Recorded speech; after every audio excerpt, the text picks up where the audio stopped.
संकल्प लेने होंगे।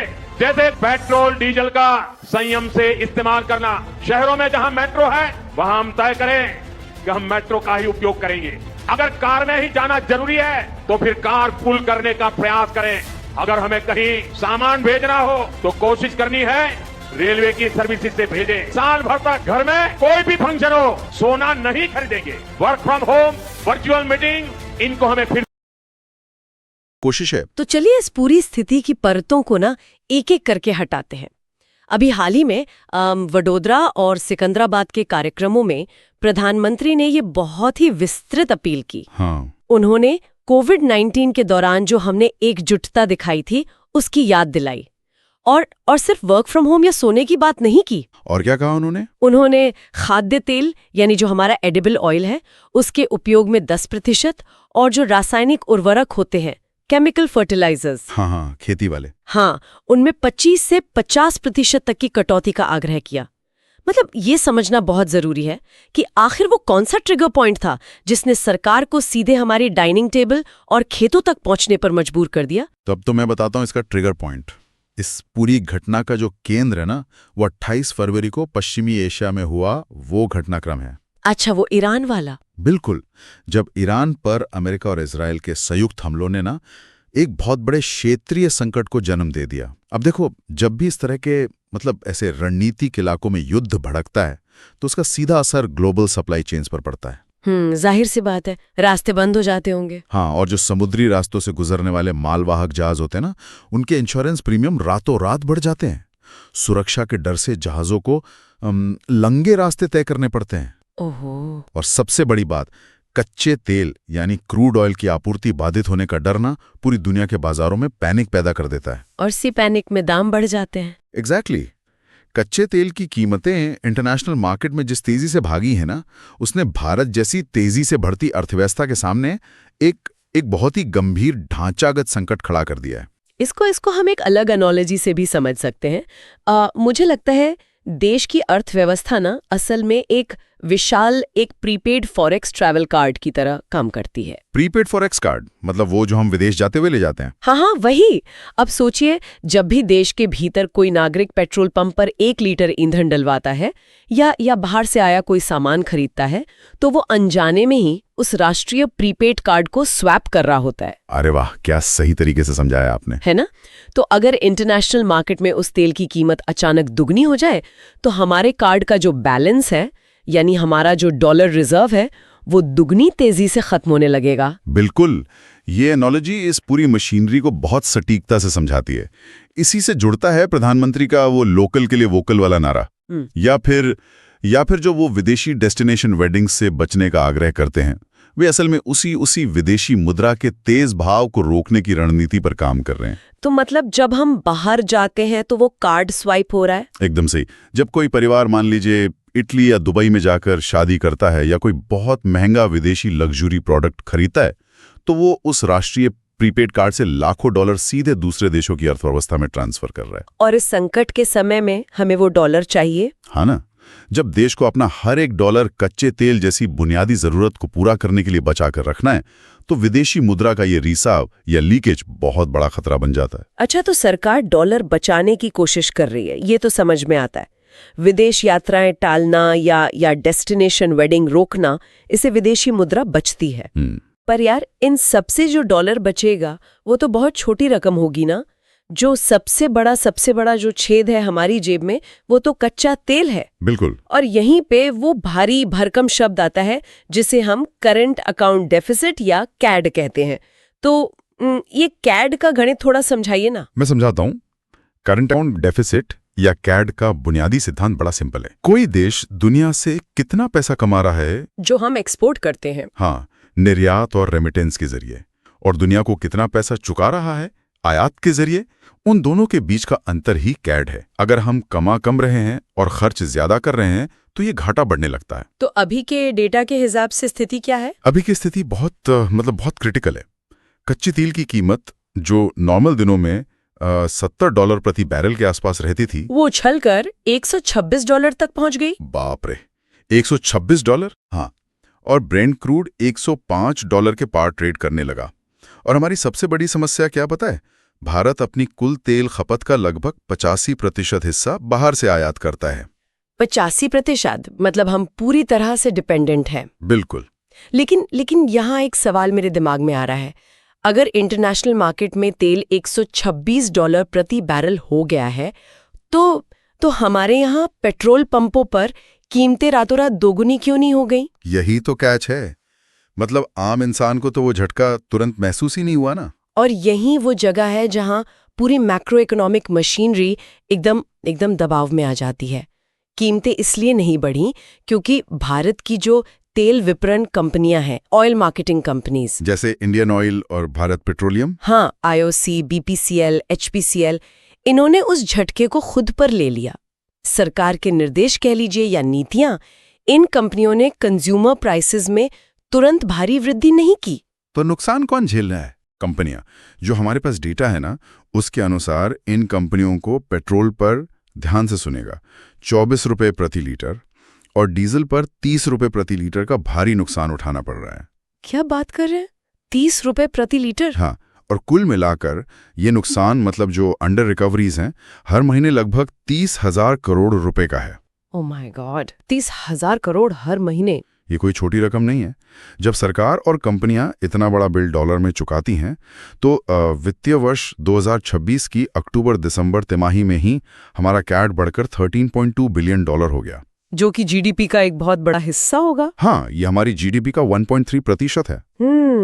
और अगर वो कैड यूं ही बढ़ता गया और उस राष्ट्रीय प्रीपेड कार्ड से डॉलर खत्म होने लगे, तो फिर इंटरनेशनल मार्केट में मुझे लगता है रुपए की कीमत गिरने लगेगी। एग्जैक्टली, रुपया कमजोर होगा। कि विदेश से आने वाली हर एक चीज, चाहे वो स्मार्टफोन हो, कंप्यूटर की चिप्स हो या फिर कोई लाइफ सेविंग दवाइयां हो, सब कुछ अचानक बहुत महंगा हो जाएगा। बिल्कुल सही। यानी एक आम इंसान जो शायद गाड़ी भी नहीं चलाता ना, उसे भी इस इम्पोर्टेड इन्फ्लेशन की कीमत चुकानी पड़ेगी। एकदम सही पकड़ा आपने। और इसी वजह से ना क्यूमुलेटिव इफेक्ट या सामूहिक प्रभाव का अर्थशास्त्र काम करता है। वो कैसे? देखिए, जब लाखों लोग एक साथ थोड़ा थोड़ा ईंधन बचाते हैं या कारपूल करते हैं, एक दिन घर से काम करते हैं, तो राष्ट्रीय स्तर पर कच्चे तेल के आयात में एक बहुत बड़ी गिरावट आती है। हाँ, बूंद बूंद से सागर बचता है। बिल्कुल। ये हमारे फॉरेक्स रिजर्व पर से दबाव हटाता है और रुपए को एक झटके में कमजोर होने से बचाता है। अच्छा, अब इस डॉलर बचाने की छटपटाहट को ना अगर हम क्रूड ऑयल से थोड़ा आगे लेके जाएं, तो एक और ऐसा सेक्टर है जो हर साल हमारे अरबों डॉलर पी जाता है। मैं समझ रहा हूँ आप किस तरफ जा रही हैं। हाँ, लेकिन वो किसी मशीन का ईंधन नहीं है, बल्कि हमारी सांस्कृतिक पहचान का बहुत गहरा हिस्सा है। मैं बात कर रही हूँ सोने की, यानी गोल्ड। हाँ, भारत का सबसे पसंदीदा निवेश। बिल्कुल।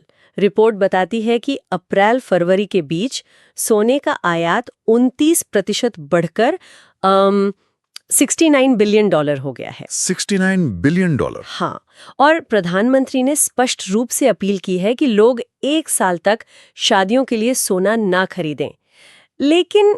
लेकिन मुझे इस बात पे थोड़ा संदेह है यार। क्यों? क्या लगता है आपको?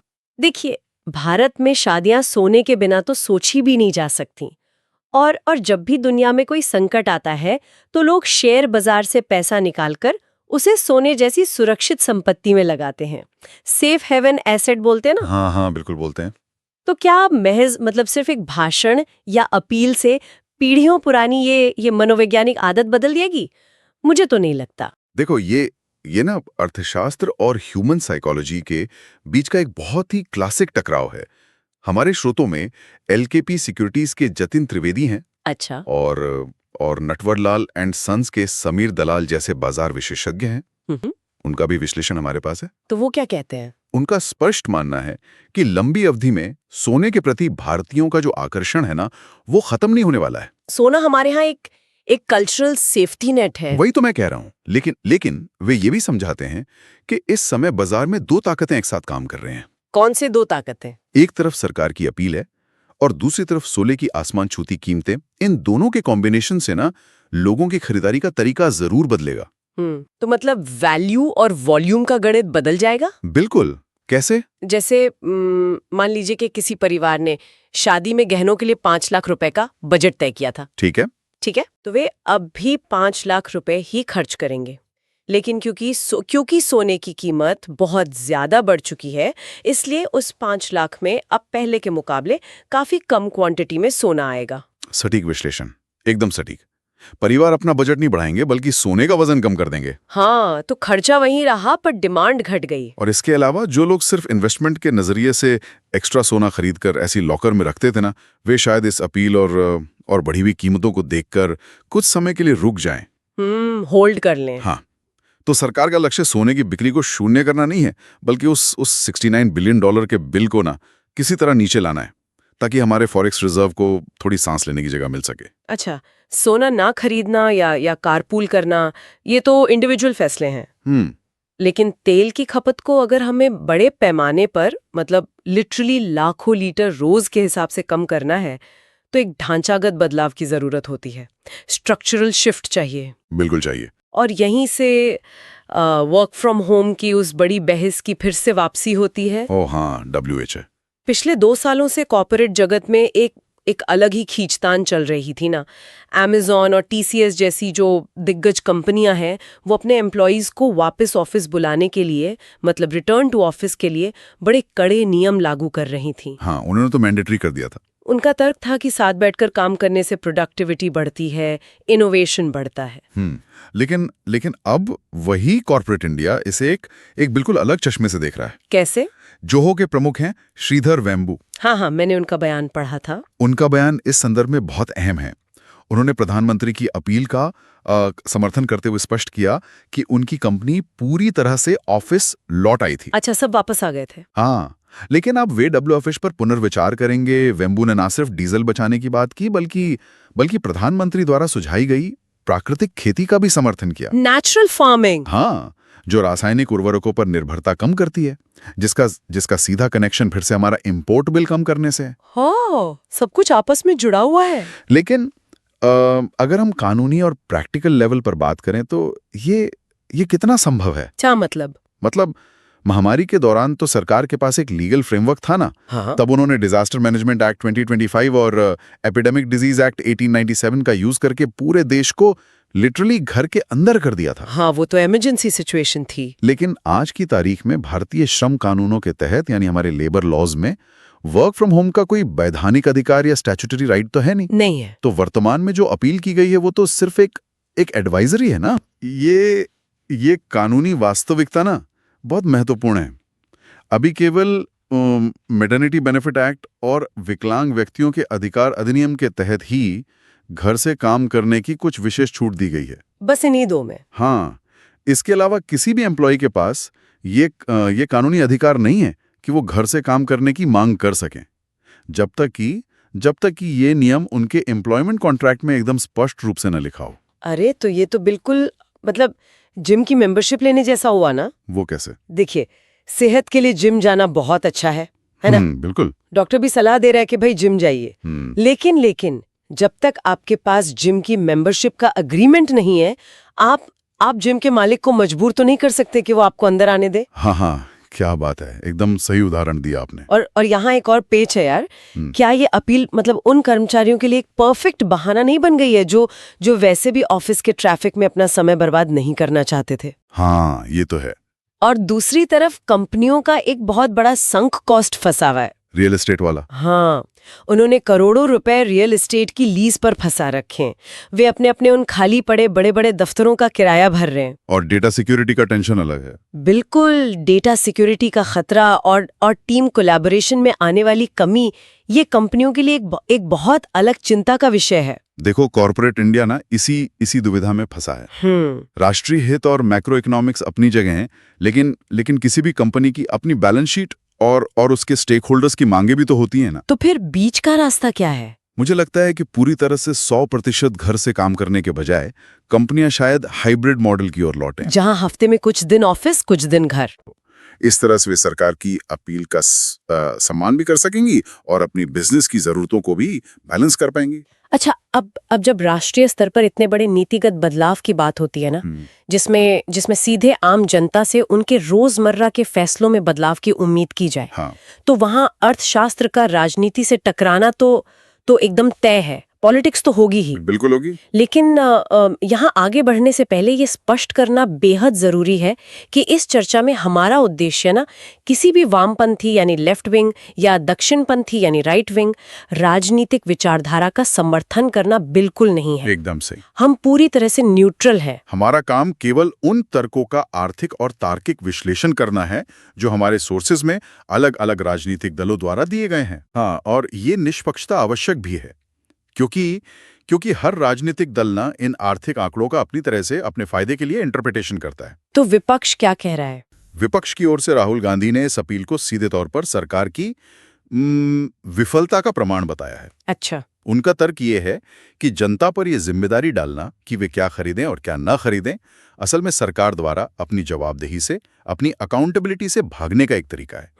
वहीं समाजवादी पार्टी के जो अखिलेश यादव हैं, उनका बयान आर्थिक नजरिए से एक बहुत ही गहरी चिंता को उजागर करता है। उन्होंने क्या कहा? उन्होंने सवाल उठाया कि चुनाव के दौरान नेताओं ने जिन हजारों चार्टर्ड फ्लाइट्स का इस्तेमाल किया, तब क्या ईंधन नहीं चल रहा था? पॉइंट तो है। लेकिन इसके साथ ही ना उन्होंने एक और बात कही कि इस तरह की अपीलों से बाजार में मंदी यानी रिसेशन और खौफ फैलता है। और ये सिर्फ एक राजनीतिक तंज नहीं है।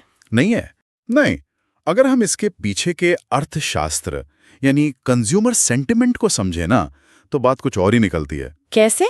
थोड़ा समझाइए। देखो, जब देश का नेतृत्व नागरिकों से अचानक खर्च कम करने और पैसे बचाने को कहता है, तो आम जनता घबरा जाती है। हाँ, पैनिक हो जाता है। और वो जरूरत से ज्यादा बचत करने लगती है, जिसे पैनिक सेविंग कहते हैं। लोग बाजार में पैसा खर्च करना बंद कर देते हैं। इससे वेलोसिटी ऑफ मनी यानी पैसा बाजार में कितनी तेजी से घूम रहा है वो रुक जाती है। ओहो, तो मतलब? हाँ, और अनजाने में ना एक ग्लोबल घाटे को सुधारने के चक्कर में हमारी अपनी घरेलू अर्थव्यवस्था में मंदी आ सकती है। ये एक बहुत ही सटीक मैक्रो इकोनॉमिक विश्लेषण है। इसके अलावा जयराम रमेश ने ये अंदेशा जताया है कि ये पूरी कवायद ना भविष्य में पेट्रोल डीजल की कीमतों बढ़ाने के लिए बस एक मनोवैज्ञानिक माहौल बनाने की तैयारी है। हाँ, स्रोतों के अनुसार 4 से 5 रुपए प्रति लीटर की बढ़ोतरी हो सकती है। और एनसीपी शरद पवार गुट के क्लाइड क्रेस्टो ने तो सीधा कह दिया कि इस तरह के संयम की शुरुआत खुद सत्ताधारी नेताओं को अपने उदाहरण से करनी चाहिए। अब अगर हम सत्ता पक्ष के तर्कों को देखें ना, हाँ, उनका क्या डिफेंस है? बीजेपी आईटी सेल के अमित मालवीय ने इन आरोपों के जवाब में इसे एक अलग ही रंग दिया है। उन्होंने इसे अपनी विफलता मानने के बजाय राष्ट्र निर्माण में जन भागीदारी का या पब्लिक पार्टिसिपेशन का नाम दिया है। जन भागीदारी। हाँ, और अपने तर्क को वजन देने के लिए उन्होंने ना भारत के प्रथम प्रधानमंत्री जवाहरलाल नेहरू का एक पुराना वीडियो भी शेयर किया। अच्छा, उस वीडियो में क्या था? उस वीडियो का संदर्भ बहुत दिलचस्प है यार। उसमें नेहरू जी समझा रहे थे कि कैसे कोरिया या अमेरिका में होने वाला कोई भी युद्ध, चाहे वो भारत से कितनी भी दूर क्यों ना हो, उसका सीधा असर भारत के बाजारों में महंगाई के रूप में दिखाई देता है। ओहो, तो मतलब इतिहास दोहरा रहा है। बिल्कुल। मालवीय का इस ऐतिहासिक संदर्भ को इस्तेमाल करने का उद्देश्य यही दिखाना था कि अंतर्राष्ट्रीय भू राजनीति का इंपोर्टेड इन्फ्लेशन में बदलना ना कोई नई बात नहीं है। ये एक हिस्टोरिकल फैक्ट है। अच्छा। सत्ता पक्ष से एक बाहरी और अप्रत्याशित संकट के रूप में पेश कर रहा है, जिससे निपटने के लिए पूरे देश को एक साथ आना होगा। तो अगर हम इन सभी कड़ियों को जोड़ें, कच्चे तेल के दाम, कैड का बढ़ता हुआ घाटा, सोने की वो सांस्कृतिक दुविधा, वर्क फ्रॉम होम का कानूनी पेंच और इन सब पर हो रही ये राजनीति, तो आखिर में हमारे पास क्या तस्वीर उभर कर आती है? तस्वीर यह है कि दुनिया की अर्थव्यवस्थाएं अब इतनी गहराई से, इतनी बुरी तरह आपस में गुंद चुकी हैं ना, हाँ, कि पश्चिम एशिया की किसी जल संधि में होने वाली एक छोटी सी हलचल भी भारत के महानगरों के ट्रैफिक पैटर्न और दफ्तरों के हाजिरी रजिस्टर को बदल सकती हैं। बाप रे। सरकार ये समझ रही है कि विदेशी मुद्रा भंडार पर दबाव बहुत बहुत ज्यादा है, इसलिए किसी भी तरह का सख्त आपातकालीन कानून थोपने के बजाय वे जनता की भागीदारी के जरिए इस बड़े बड़े आर्थिक झटके को सोखने की कोशिश कर रहे हैं, जिसे हम क्राउड सोर्स मैक्रो इकोनॉमिक्स भी कह सकते हैं। ये पूरी चर्चा ना इस बात को बहुत बहुत स्पष्ट कर देती है कि हम में से कोई भी इस ग्लोबल इकोनॉमिक साइकिल से अछूता नहीं है। बिल्कुल नहीं। हम ये सोचकर नहीं बैठ सकते कि भाई हमारा बटुआ तो सिर्फ हमारा है। हाँ, ऐसा नहीं होता अब। आज का हर एक फैसला, चाहे वो ऑफिस जाने के लिए मेट्रो लेने का हो या शादी के लिए गहने खरीदने का, वो एक बहुत बड़ी मशीनरी का हिस्सा बन चुका है। एकदम सच कहा आपने। लेकिन इन सब बातों ने मेरे दिमाग में एक बहुत ही गहरा और विचारणीय सवाल छोड़ दिया है। कैसा सवाल? आप सोचिए, अगर एक तात्कालिक भू राजनीतिक युद्ध से पैदा हुए आर्थिक संकट से निपटने के लिए सरकारें हमारी व्यक्तिगत जीवन शैली, हमारे दफ्तर जाने के तरीके, हमारी यात्राओं और हमारे खर्च करने के पैटर्न को बदलने की ऐसी सफल अपील कर सकती हैं, तो क्या भविष्य में क्लाइमेट चेंज यानी जलवायु परिवर्तन जैसे जो अधिक भयंकर और लॉन्ग टर्म संकट हैं, उनसे निपटने के लिए भी यही मॉडल एक स्थायी ब्लूप्रिंट बन जाएगा? ये तो बहुत ही गहरा थॉट है ना? क्या आने वाले दशकों में जब बात पूरी दुनिया या मानवता को बचाने की होगी, तो हमारी पर्सनल फ्रीडम और राष्ट्रीय आपातकाल के बीच की ये महीन रेखा हमेशा के लिए धुंधली हो जाएगी? सोचने वाली बात है। क्या तब भी हमारा बटुआ, हमारी कार और हमारी जीवन शैली सिर्फ हमारी अपनी रहेगी? इस सवाल के साथ मैं आपको आज यहीं छोड़े जा रही हूँ। सोचिएगा जरूर।